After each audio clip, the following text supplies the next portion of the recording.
नमस्कार दोस्तों, अतुल्य भारत ज्योग्राफी के इस डिजिटल मंच पर मैं एचआर चौधरी एक बार फिर से आपका स्वागत करता हूं।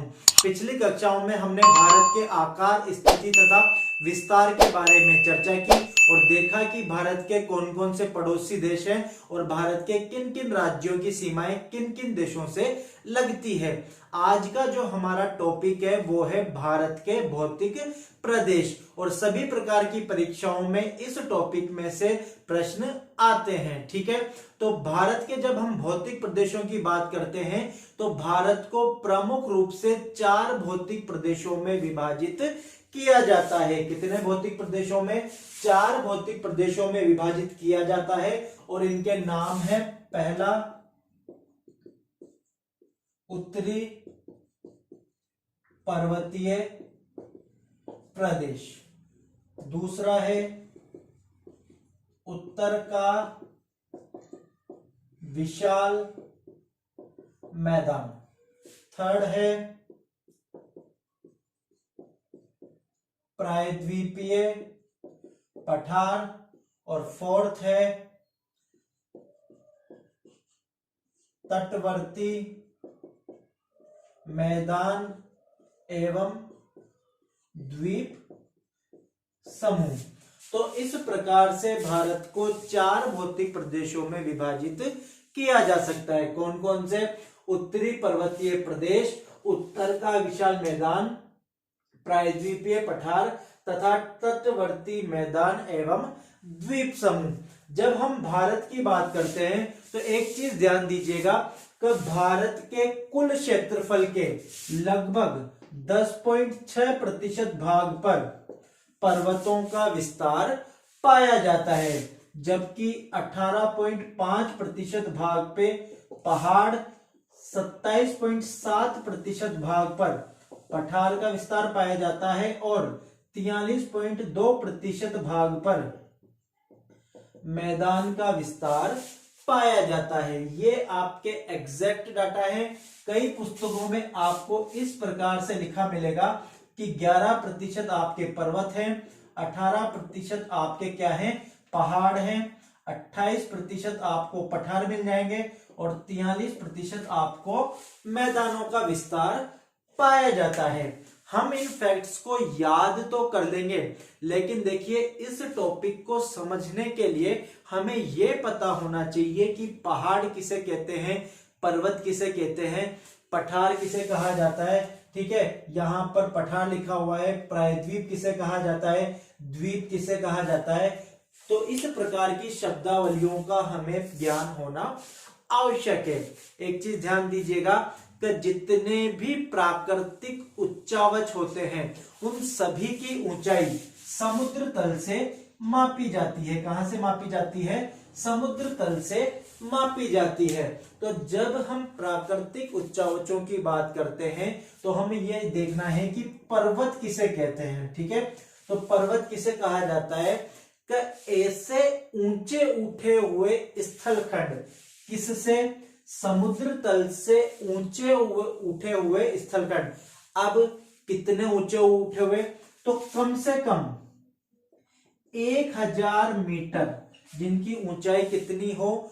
कम से कम 1000 मीटर हो और वो ऊपर से क्या हो? तिकोने हो, उनको क्या कहा जाता है? पर्वत कहा जाता है। तो सागर तल से 1000 मीटर या इससे अधिक ऊपर उठे हुए स्थलखंड जो ऊपर से क्या होते हैं? तिकोने होते हैं, उन्हें क्या कहा जाता है? पर्वत कहा जाता है। और जिनकी ऊंचाई 1000 मीटर से कम होती है उन्हें क्या कहा जाता है? उन्हें पहाड़ कहा जाता है। ठीक है, उन्हें क्या कहा जाता है? पहाड़ कहा जाता है। तो ऐसे स्थलखंड जो समुद्र तल से ऊपर उठे हुए हैं, कितने? 1000 मीटर या इससे ज्यादा, तो उन्हें पर्वत कहते हैं। और उनसे कम ऊपर उठे हुए को क्या कहा जाता है? पहाड़ कहा जाता है। जब हम पठार की बात करते हैं तो पठार क्या होते हैं? पठार भी समुद्र तल से ऊपर उठे हुए होते हैं, लेकिन पठार ऊपर से तिकोने न होकर क्या होते हैं? समतल या उबड़ खाबड़ होते हैं। और पठार किसी भी स्थल को कहने के लिए उसकी ऊंचाई कम से कम 300 मीटर या इससे क्या होनी चाहिए, अधिक होनी चाहिए। तो समुद्र तल से ऊपर उठे हुए भाग जिनकी ऊंचाई कितनी, 300 मीटर या इससे अधिक है, और ऊपर से क्या है, उबड़ खाबड़ होते हैं, उन्हें क्या कहा जाता है, पठार कहा जाता है। अब हम बात करते हैं प्रायद्वीप की। ठीक है, तो एक चीज ध्यान दीजिएगा कि प्रायद्वीप क्या होते हैं, स्थल का ऐसा भाग जो तीन ओर से जल से घिरा हुआ होता है उसे प्रायद्वीप कहा जाता है। इंग्लिश में से कहा जाता है पेनिनसुला। तो प्रायद्वीप क्या होते हैं, स्थल का ऐसा भाग जो तीन ओर से जल से घिरा हुआ होता है। जब हम भारत की बात करते हैं तो आप लोग यहां पे देखेंगे कि भारत के इधर पश्चिम में अरब सागर है। ठीक है, पूर्व में इधर की तरफ बंगाल की खाड़ी विस्तृत है और दक्षिण में हिंद महासागर का विस्तार है। तो भारत का यह हिस्सा तीन ओर से क्या है, जल से घिरा हुआ है। इस कारण इसे क्या कहा जाता है, प्रायद्वीप या पेनिनसुला कहा जाता है। तो प्रायद्वीप किसे कहा जाता है, स्थल का ऐसा भाग जो तीन ओर से जल से घिरा हुआ होता है उसे प्रायद्वीप कहा जाता है। और द्वीप किसे कहा जाता है, स्थल का ऐसा भाग जो चारों ओर से जल से घिरा हुआ होता है उसे क्या कहा जाता है, द्वीप या आइलैंड कहा जाता है। तीन ओर तो जल से जो घिरा हुआ होता है उसको प्रायद्वीप कहते हैं, और स्थल का ऐसा भाग जो चारों ओर जल से घिरा हुआ होता है उसे क्या कहा जाता है, द्वीप कहा जाता है। अब एक चीज देखिएगा कि हमने यहां पे देखा कि बंगाल की खाड़ी, ठीक है, तो खाड़ी किसे कहा जाता है, ठीक है, खाड़ी किसे कहा जाता है, तीन ओर से स्थल से घिरा हुआ जलीय भाग खाड़ी कहलाता है। जैसे हम यहां पर देखेंगे कच्छ की खाड़ी, ठीक है, तो जल का ऐसा भाग जो तीन ओर से स्थल से घिरा हुआ होता है, 1, 2 और 3। तो जल का ऐसा भाग जो तीन ओर से जल स्थल से घिरा हुआ होता है उसे क्या कहा जाता है, खाड़ी कहा जाता है। तो आप देखिए कि भारत को प्रमुख रूप से कितने भागों में, 4 भौतिक प्रदेशों में विभाजित किया गया है। कौन कौन से, उत्तरी पर्वतीय प्रदेश, उत्तर का विशाल मैदान, प्रायद्वीपीय पठार एवं तटवर्ती मैदान एवं द्वीप समूह। तो सबसे पहले हम चर्चा प्रारंभ करते हैं उत्तर का विशाल मैदान के बारे में। ठीक है, उत्तर का विशाल मैदान जिसे कहा जाता है नॉर्दर्न माउंटेन रीजन। जब हम भारत की बात करते हैं तो एक चीज देखिए भारत के मैप में,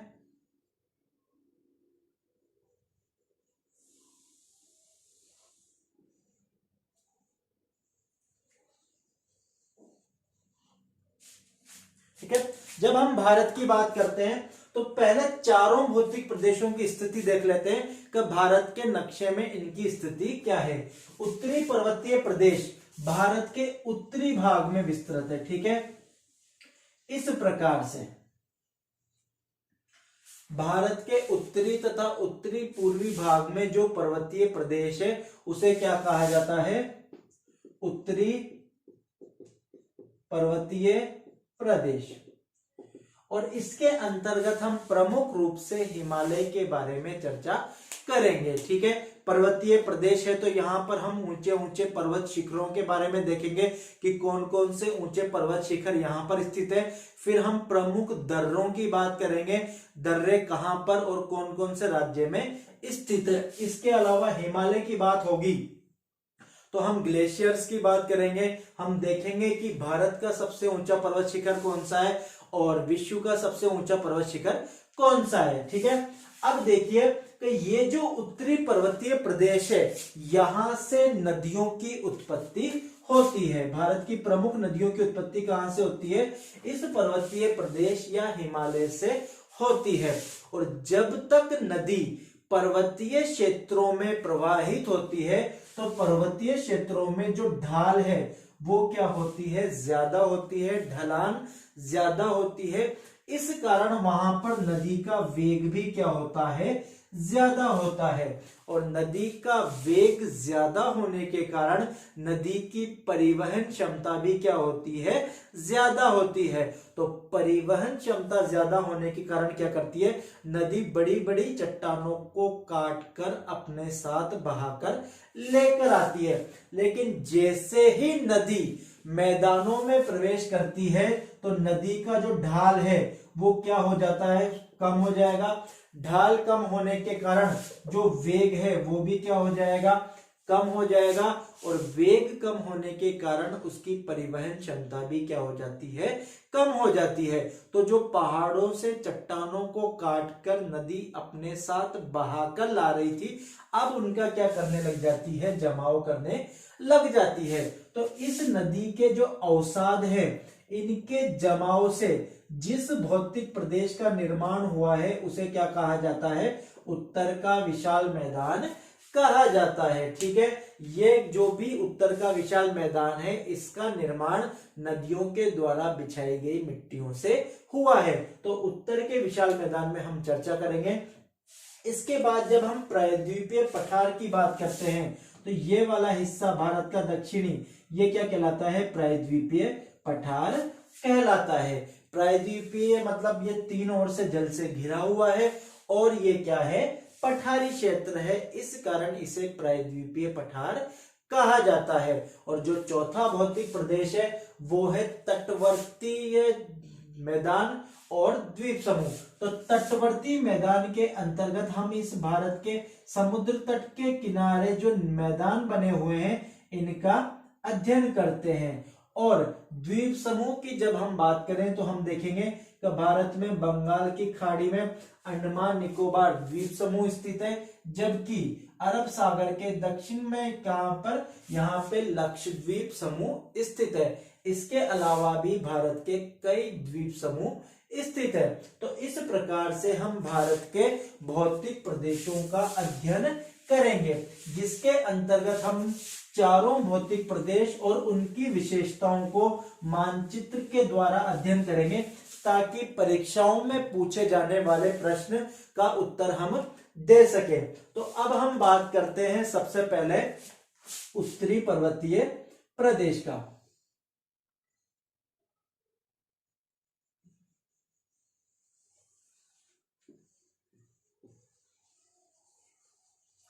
ठीक है, तो जब हम उत्तरी पर्वतीय प्रदेश की बात करते हैं तो देखिए, यह उत्तरी पर्वतीय प्रदेश जम्मू कश्मीर से लेकर अरुणाचल प्रदेश राज्य तक विस्तृत है। कहां से लेके कहां तक, इसका विस्तार जम्मू कश्मीर। और आपको पता है कि अब जम्मू कश्मीर का क्या हो गया है, विभाजन हो गया है और दो केंद्र शासित प्रदेश बना दिए गए हैं। कौन कौन से, जम्मू कश्मीर तथा लद्दाख। तो यहां पर देखिए, इसका विस्तार जम्मू कश्मीर से, जो पहले जम्मू कश्मीर राज्य था यहां पर, इससे लेकर कहां तक है, अरुणाचल प्रदेश तक इसका विस्तार पाया जाता है। ठीक है, यदि हम बात करें तो कहां से लेके, तो नंगा पर्वत। ठीक है, एक चीज ध्यान दीजिएगा, नंगा पर्वत, यहां पर एक पर्वत शिखर स्थित है जम्मू कश्मीर में। कौन सा, नंगा पर्वत। तो इस नंगा पर्वत से लेकर के नामचा बरवा, नामचा बरवा, नामचा बरवा पर्वत यहां पर अरुणाचल प्रदेश राज्य से थोड़ा सा उत्तर में तिब्बत में स्थित है। तो इस उत्तरी पर्वतीय प्रदेश का विस्तार कहां से लेके कहां तक है, नंगा पर्वत से लेके नामचा बरवा पर्वत तक विस्तृत है। ठीक है, इसकी कुल लंबाई लगभग 2500 किलोमीटर है। इसकी लंबाई कितनी है, लगभग 2500 किलोमीटर है। और पश्चिम से पूर्व की ओर जाने पर, कहां से, पश्चिम से पूर्व की ओर जाने पर इसकी चौड़ाई कम होती जाती है। इस चीज का ध्यान दीजिएगा कि इस दिशा से इस दिशा में पश्चिम से पूर्व की ओर जाने पर इसकी चौड़ाई कम होती जाती है। इसकी चौड़ाई पश्चिम में लगभग 500 किलोमीटर तक है। ठीक है, यहां पर इसकी चौड़ाई कितनी है? लगभग 500 किलोमीटर है, जबकि पूर्व में इसकी चौड़ाई 200 किलोमीटर तक पाई जाती है। ठीक है, इसके बाद ध्यान दीजिएगा कि यह विश्व के सर्वाधिक ऊंचे तथा सर्वाधिक नवीनतम पर्वत है। ठीक है, यह विश्व के सर्वाधिक ऊंचे तथा सबसे नवीनतम पर्वत है और यह मोड़दार अथवा वलित, इंग्लिश में इसे कहा जाता है फोल्डेड माउंटेन्स। ठीक है, यह मोड़दार या वलित पर्वत है। तो एक क्या पढ़ा हमने? उत्तरी पर्वतीय प्रदेश का विस्तार जम्मू कश्मीर से लेकर अरुणाचल प्रदेश राज्य तक विस्तृत है, या फिर हम कह सकते हैं कि नंगा पर्वत से लेकर नामचा बरवा तक इसका विस्तार पाया जाता है। इसकी कुल लंबाई कितनी है? लगभग 2500 किलोमीटर है और चौड़ाई इसकी क्या है? पश्चिम से पूर्व की ओर जाने पर कम होती जाती है। इसकी चौड़ाई पश्चिम में 500 किलोमीटर है, जबकि पूर्व में इसकी चौड़ाई लगभग 200 किलोमीटर है। यह विश्व के सर्वाधिक ऊंचे तथा सर्वाधिक नवीनतम पर्वत है और यह मोड़दार अथवा वलित पर्वत का उदाहरण है। अभी हम देखेंगे कि किसे कहा जाता है मोड़दार अथवा वलित पर्वत। अब इसे हम 3 उप विभागों में विभाजित कर पढ़ेंगे। उत्तरी पर्वतीय प्रदेश के अध्ययन के लिए हम इसे 3 उप विभागों में विभाजित करते हैं। पहला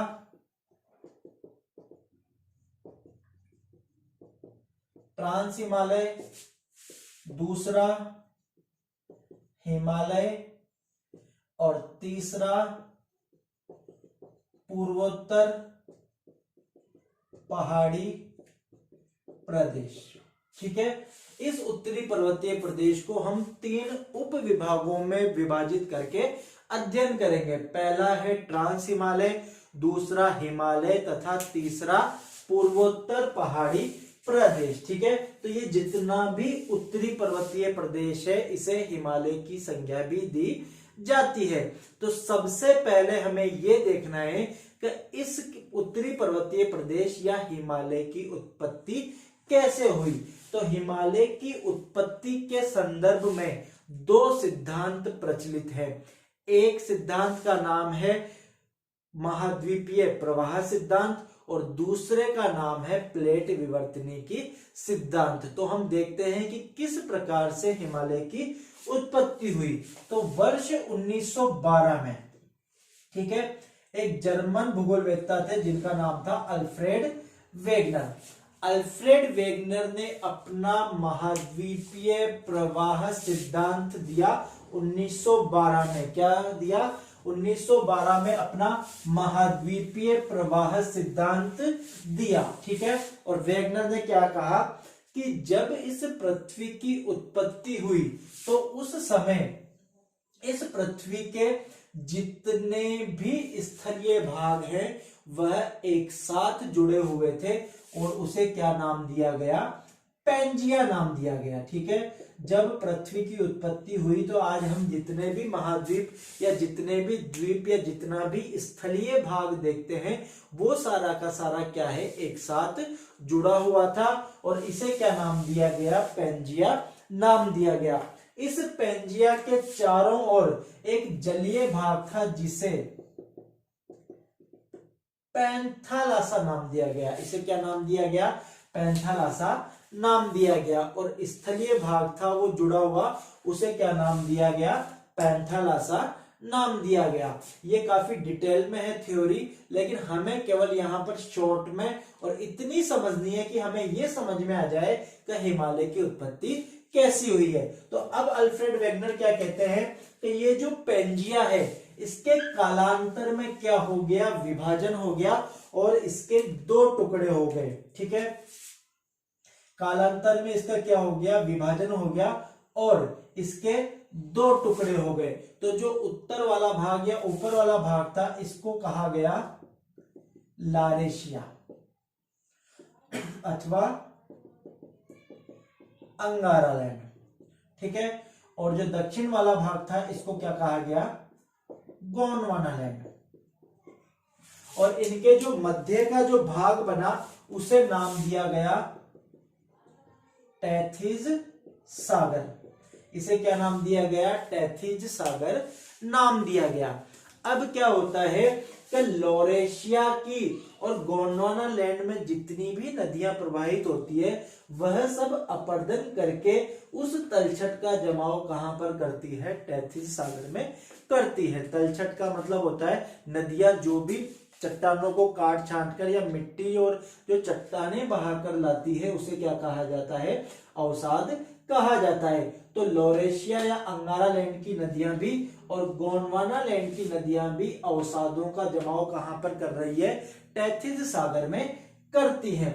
कालांतर में, ठीक है, कालांतर में इस अंगारालैंड तथा गोंडवानालैंड का भी पुनः क्या होता है, विभाजन होता है। अगर आपने वर्ल्ड मैप देखा है तो आपको समझ में आ जाएगा कि इसका ये वाला टुकड़ा टूटकर इधर की तरफ चला जाता है और क्या बनता है, उत्तरी अमेरिका। अगर हम बात करें, देखिए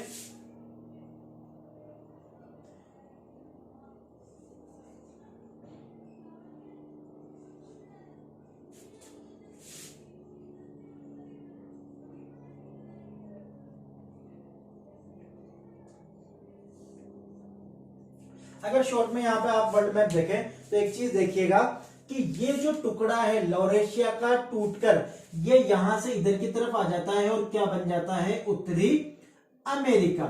और ये वाला भाग यहां पर बीच में एक यहां पर आप देखेंगे ग्रीनलैंड बन जाता है और शेष भाग को कहा जाता है यूरेशिया, ठीक है। बचे हुए भाग को क्या कहा जाता है, यूरेशिया कहा जाता है। तो अंगारालैंड के टूटने से उत्तरी अमेरिका बनता है, ग्रीनलैंड बनता है तथा यूरेशिया बनता है।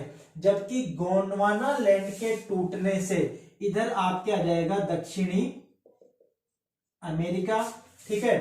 यहां पर आ जाएगा आपका अफ्रीका, नीचे की तरफ आपको पता है अंटार्कटिका, इधर आ जाएगा ऑस्ट्रेलिया यहां पर मेडागास्कर स्थित है और एक हिस्सा टूटकर इधर भारत की तरफ बन जाता है, ठीक है। यहां पर जो बना है वो क्या है, भारत है। तो भारत किसका का हिस्सा है, गोंडवानालैंड का हिस्सा है। अब देखिए कि हिमालय की उत्पत्ति कैसे हुई। तो आपको ये बात समझ में आ जानी चाहिए कि पेंजिया का विभाजन हुआ दो टुकड़ों में, कौन कौन से, लॉरेशिया अथवा अंगारालैंड, और दक्षिण वाला भाग क्या कहलाता है, गोंडवानालैंड कहलाता है। कालांतर में इनका पुनः विभाजन हुआ तो अंगारालैंड के विभाजन से उत्तरी अमेरिका, ग्रीनलैंड तथा यूरेशिया का निर्माण होता है। जबकि गोंडवानालैंड के विभाजन से दक्षिणी अमेरिका, अफ्रीका, ऑस्ट्रेलिया, अंटार्कटिका तथा भारत बनते हैं, ठीक है। अब हमें हिमालय का उत्पत्ति देखनी है। तो देखिए क्या हुआ कि यूं मानिए कि यहां पर उत्तर की तरफ आपके यूरेशिया स्थित है, ठीक है। उत्तर की तरफ क्या स्थित है, यूरेशिया स्थित है। और इधर की तरफ अफ्रीका से टूटकर भारतीय प्रायद्वीप वाला हिस्सा उत्तर की तरफ क्या हो रहा है, खिसक रहा है। और बीच में क्या है,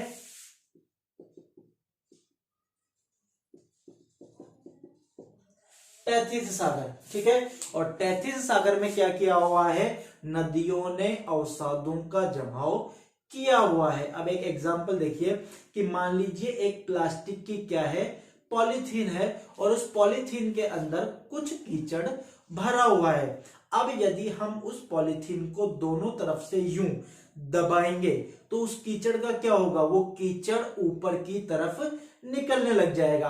अब हम अगर उसको ज्यादा जोर से दबाएंगे या जो ज्यादा जोर से धक्का देंगे तो वो कीचड़ एकदम काफी ऊंचाई तक जाएगा, और यदि हम उसको धीरे धीरे प्रेशराइज करेंगे तो वो धीरे धीरे ऊपर की तरफ जाएगा। वही चीज यहां पर होती है कि जब ये भारतीय प्रायद्वीप इधर उत्तर की तरफ जाता है तो यूरेशियन जो हिस्सा है इससे टकराता है, और इसके टकराने से जो ये टैथिज सागर का मलबा है इसमें क्या पड़ जाता है, वलन अथवा मोड़ पड़ जाते हैं। एक चीज ध्यान दीजिएगा, वलन अथवा मोड़। और हमने प्रारंभ में चर्चा की थी कि जो हिमालय पर्वत है वह वलित अथवा मोड़दार पर्वतों का उदाहरण है। ठीक है, तो वलन अथवा मोड़दार पर्वत क्या होते हैं कि पृथ्वी के अंदर और बाहर कई प्रकार के बल कार्य करते हैं।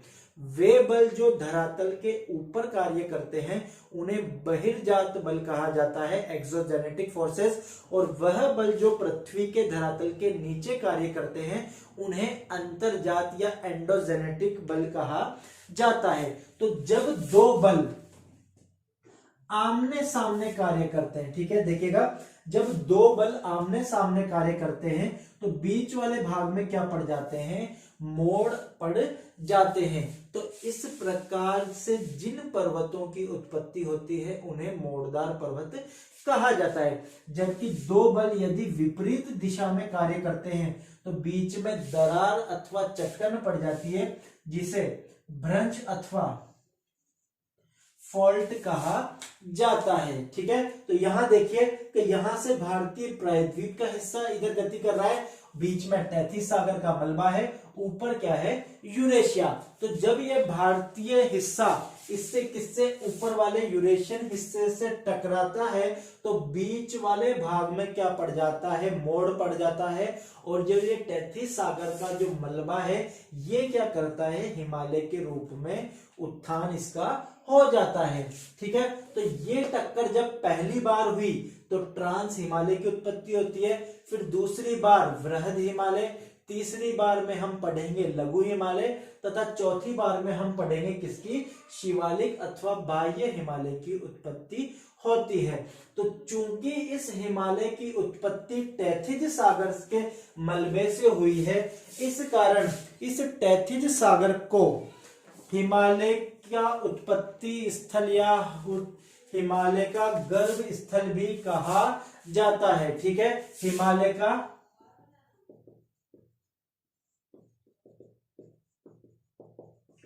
उत्पत्ति स्थल किसे माना जाता है, इस टैथिज सागर को माना जाता है। ठीक है, टैथिज सागर को हिमालय का पालना भी कहा जाता है। तो ये चीज ध्यान दीजिएगा कि हिमालय की उत्पत्ति किससे हो रही है, तो टैथिज सागर से हो रही है।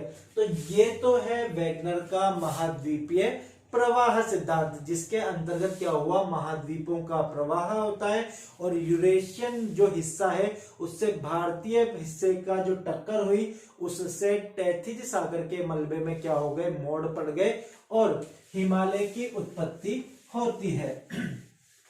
अब हम बात करते हैं प्लेट विवर्तनी की सिद्धांत की। ठीक है, इंग्लिश में इसे कहा जाता है प्लेट टेक्टोनिक्स थ्योरी।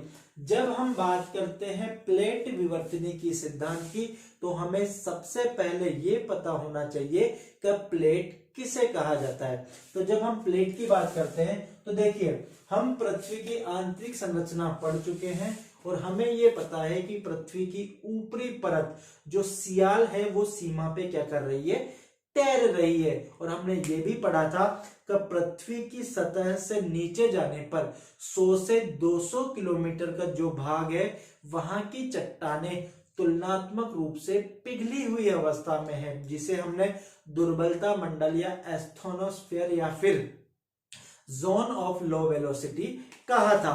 तो सबसे पहले हमें पता होना चाहिए कि प्लेट किसे कहते हैं। ठीक है, तो प्लेट किसे कहा जाता है, पृथ्वी की जो सतह है इससे लगभग 100 किलोमीटर की मोटाई की जो भाग है इसे क्या कहा जाता है, प्लेट कहा जाता है। और प्लेटों की गति का अध्ययन जिस सिद्धांत में करते हैं हम उसे कहते हैं प्लेट विवर्तनिकी। यह प्लेट विवर्तनिकी सिद्धांत 1960 में एक भूगोलवेत्ता हुए हैरी हेस, ठीक है, हैरी हेस।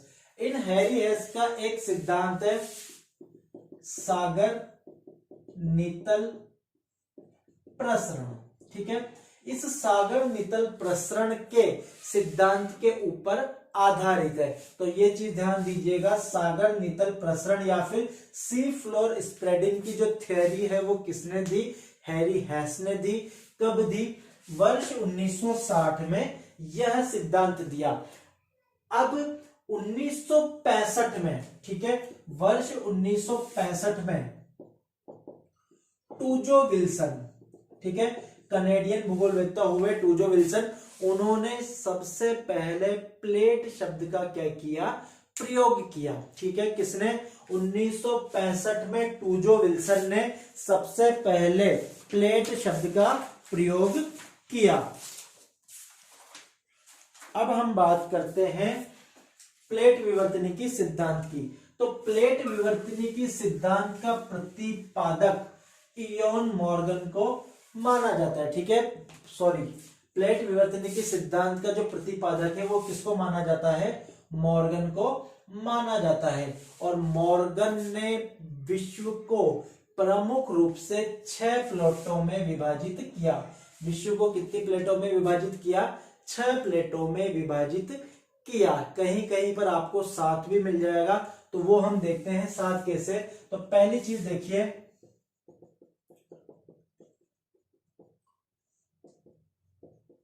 अमेरिकन प्लेट, दूसरी अफ्रीकन प्लेट, तीसरी अंटार्कटिक प्लेट, चौथी इंडो ऑस्ट्रेलियन प्लेट, पांचवी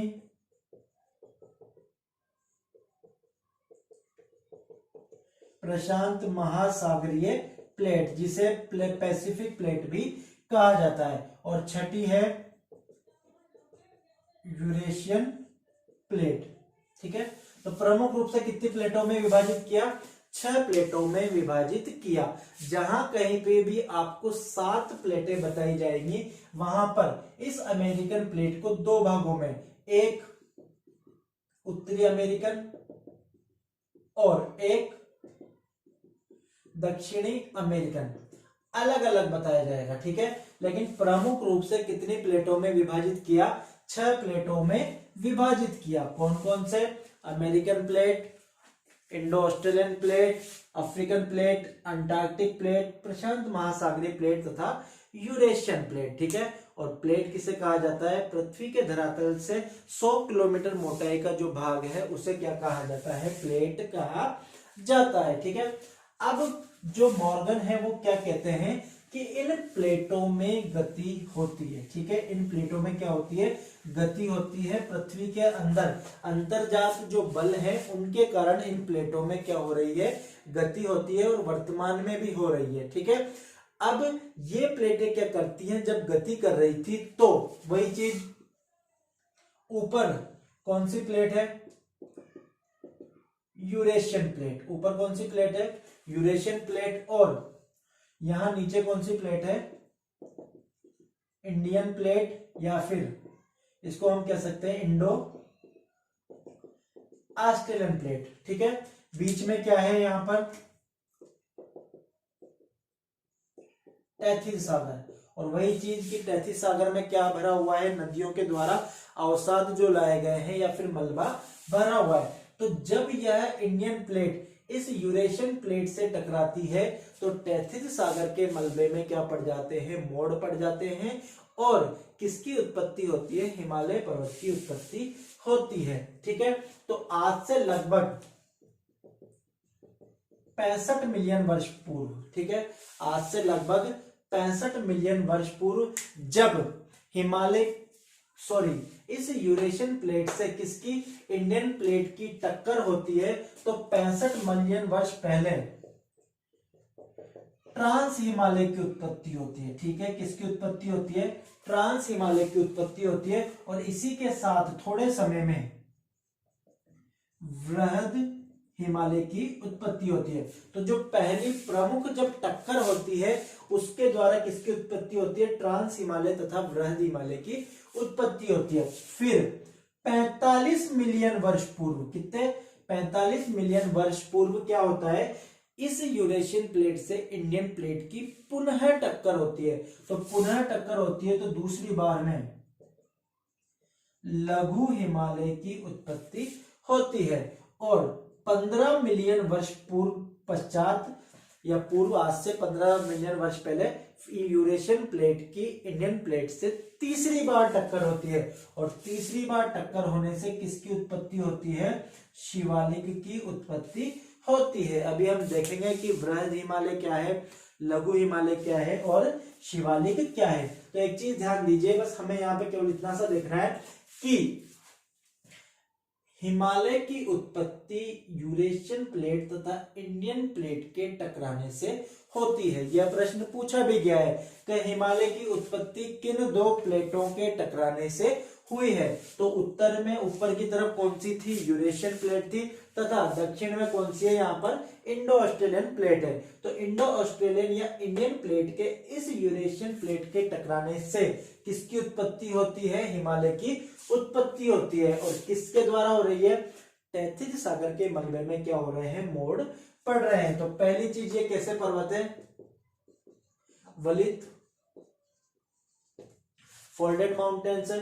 दूसरे विश्व के सर्वाधिक नवीनतम तथा विश्व के सबसे ऊंचे पर्वत है। ठीक है, अब एक चीज ध्यान दीजिएगा कि हिमालय की उत्पत्ति अल्पाइन पर्वत संचलन, ये चीज ध्यान दीजिएगा, हिमालय की उत्पत्ति अल्पाइन पर्वत संचलन में टर्शियरी युग में हुई है। ठीक है, एक चीज ध्यान दीजिएगा कि हिमालय की उत्पत्ति कब हुई है, अल्पाइन पर्वत जो संचलन है उसमें टर्शियरी युग में इसकी उत्पत्ति मानी जाती है। हम भूगोल में 4 पर्वतीय संचलनों का अध्ययन करते हैं।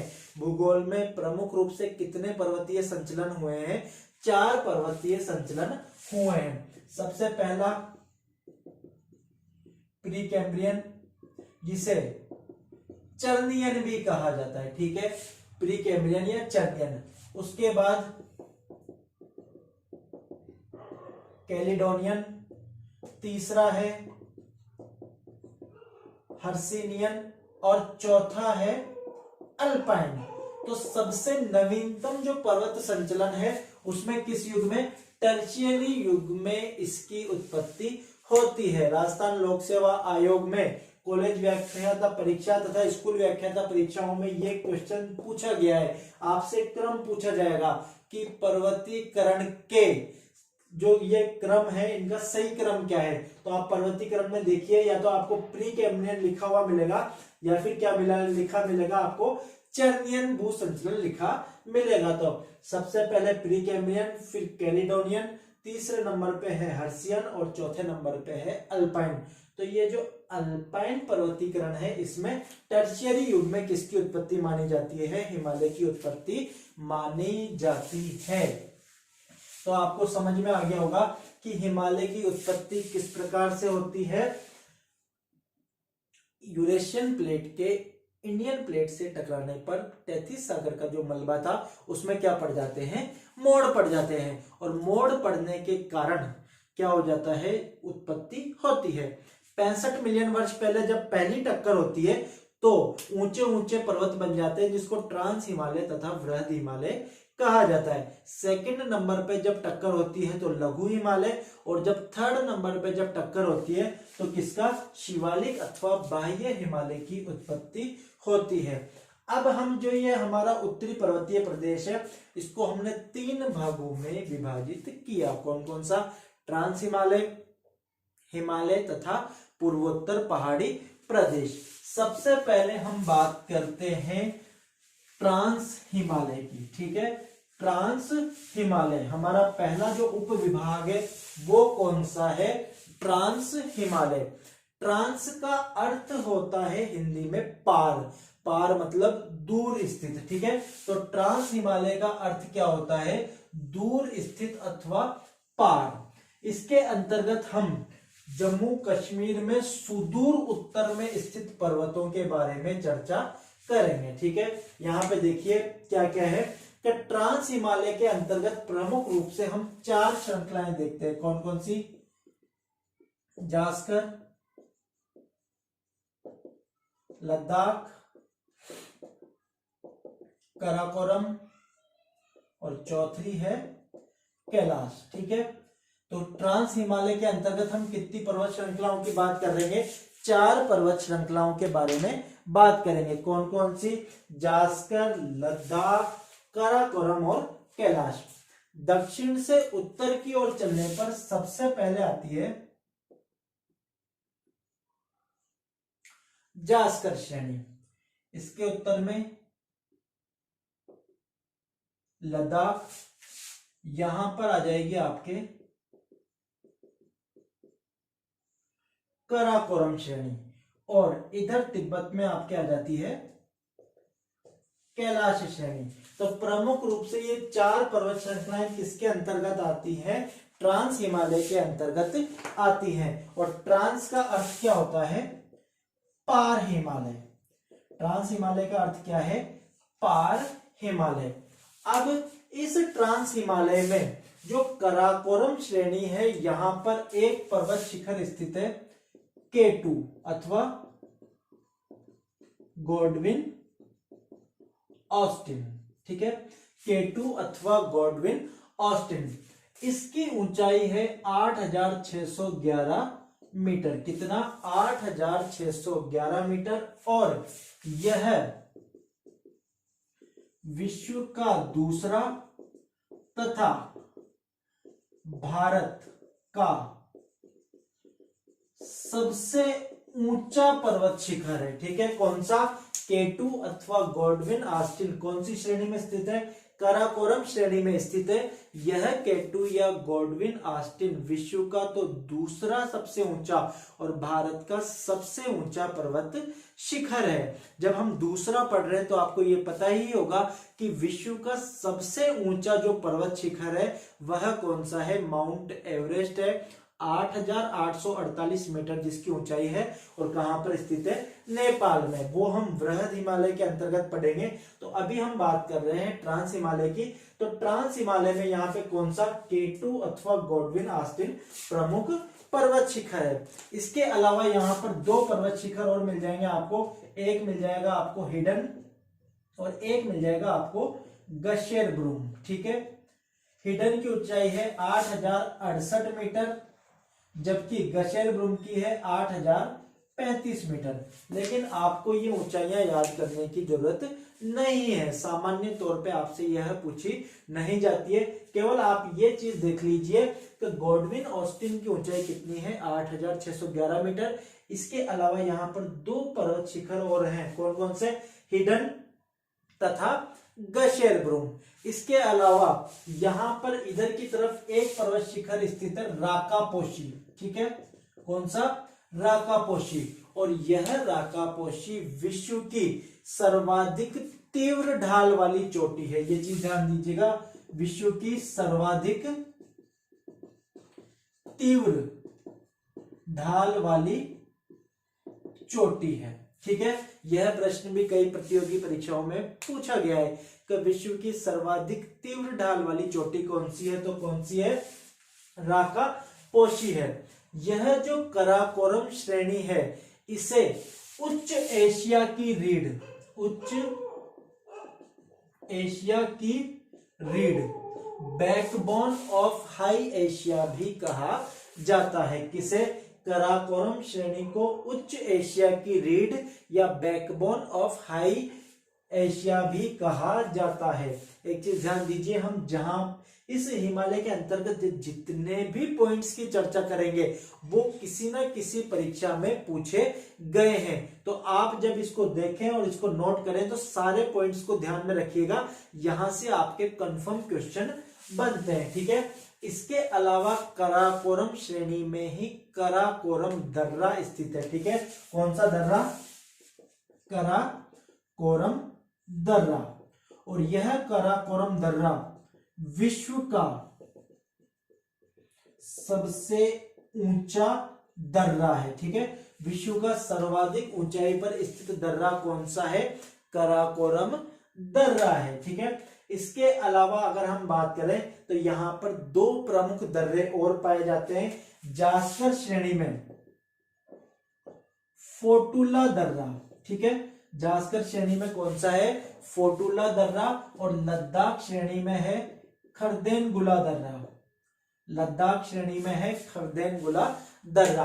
राजस्थान लोक सेवा आयोग की द्वितीय श्रेणी अध्यापक भर्ती परीक्षा में यह प्रश्न पूछा गया है। और प्रश्न किस प्रकार से आता है? इधर की तरफ आपको दे देंगे दर्रों के नाम और इधर की तरफ दे देंगे आपको श्रृंखलाओं के नाम, कि मैच कीजिए कि कौन सा वृहद हिमालय से संबंधित है, कौन सा लघु हिमालय से संबंधित है, कौन सा जास्कर और कौन सा लद्दाख श्रेणी से संबंधित है। तो ध्यान दीजिएगा कि जास्कर श्रेणी में कौन सा दर्रा स्थित है? फोटुला दर्रा स्थित है, जबकि खरदेनगुला दर्रा कहां पर? लद्दाख श्रेणी में स्थित है। और यह खरदेनगुला दर्रा विश्व का सर्वाधिक ऊंचाई पर स्थित परिवहन की सुविधा रखने वाला दर्रा है। मतलब विश्व का सबसे ऊंचा दर्रा जहां पर यातायात या ट्रांसपोर्ट की सुविधा दी गई है। तो कौन सा? खरदेनगुला दर्रा है। ठीक है, इसके अलावा इस ट्रांस हिमालय में कई क्या पाई जाती है? घाटियां पाई जाती है। जैसे यहां पर हम बात करेंगे तो आपको दिखेगी हुजा घाटी। ठीक है, ठीक है, यहां पर आप बात करोगे तो सिगार घाटी, और यहां पर आप बात करोगे तो नुब्रा घाटी। ठीक है, तीन घाटियां देख लीजिए कौन कौन सी है? हुजा घाटी, सिगार घाटी तथा नुब्रा घाटी। यह प्रश्न पूछा जाता है, आपसे मैच करवा सकते हैं। इन घाटियों में कुछ क्या है? हिमनद स्थित है, जिसको इंग्लिश में क्या कहा जाता है? ग्लेशियर कहा जाता है। तो हिमनद, हुजा घाटी में कौन कौन से हिमनद स्थित है? तो बटूरा तथा हिस्पार। ठीक है, राजस्थान लोक सेवा आयोग में कई बार पूछे गए प्रश्न है। सिगार घाटी में कौन कौन से? बीचाफो, ठीक है, और नुब्रा घाटी, इसमें एक और है बाल्टोरा, और नुब्रा घाटी में सियाचिन। आपने नाम सुना होगा सियाचिन। तो यह प्रश्न पूछा गया है कि जो सियाचिन का जो ग्लेशियर है या हिमनद है वह कौन से घाटी में स्थित है? तो सियाचिन का जो ग्लेशियर है वह नुब्रा घाटी में स्थित है। और यह सियाचिन विश्व का दूसरा बड़ा हिमनद है। ठीक है, विश्व का दूसरा बड़ा हिमनद है। तो विश्व का जब यह दूसरा बड़ा हिमनद है तो भारत का क्या हो जाएगा? यह सबसे बड़ा हिमनद है। ठीक है, तो जब यह विश्व का दूसरा बड़ा हिमनद है तो हमारे दिमाग में प्रश्न आता है कि फिर विश्व का सबसे बड़ा हिमनद कौन सा है? तो यहां पर कौन सा हो जाएगा? लैम्बर्ट।